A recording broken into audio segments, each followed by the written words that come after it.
गांव में एक प्यारा सा लड़का अली रहता था। वह 7 साल का था और बहुत ही ईमानदार और मददगार था। उसकी एक छोटी बहन थी जिसका नाम फातिमा था। फातिमा हमेशा अली के साथ खेलती थी। एक दिन अली और फातिमा खेलते खेलते गांव से बाहर एक बड़ी सी जमीन पर पहुंचे।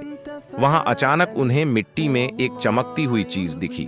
वह एक पुराना संदूक था जो आधा मिट्टी में दबा हुआ था। अली ने कहा, फातिमा, हमें यह संदूक खोलना चाहिए, इसमें जरूर कुछ कीमती होगा। दोनों ने मिलकर संदूक खोला तो उसके अंदर से चांदी के सिक्के और जेवर निकले।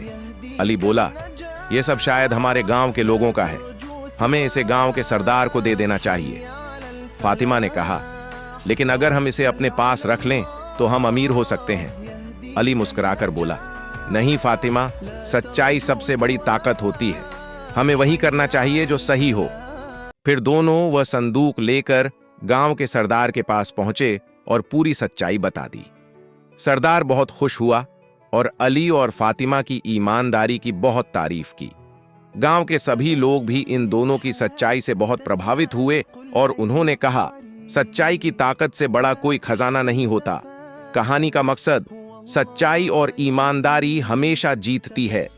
मुश्किल हालात में भी सही रास्ता चुनना चाहिए। नूरी हिदायत को सब्सक्राइब करें, लाइक करना मत भूलें, अपने दोस्तों के साथ जरूर शेयर करें। जज़ाकल्लाह खैर THKs।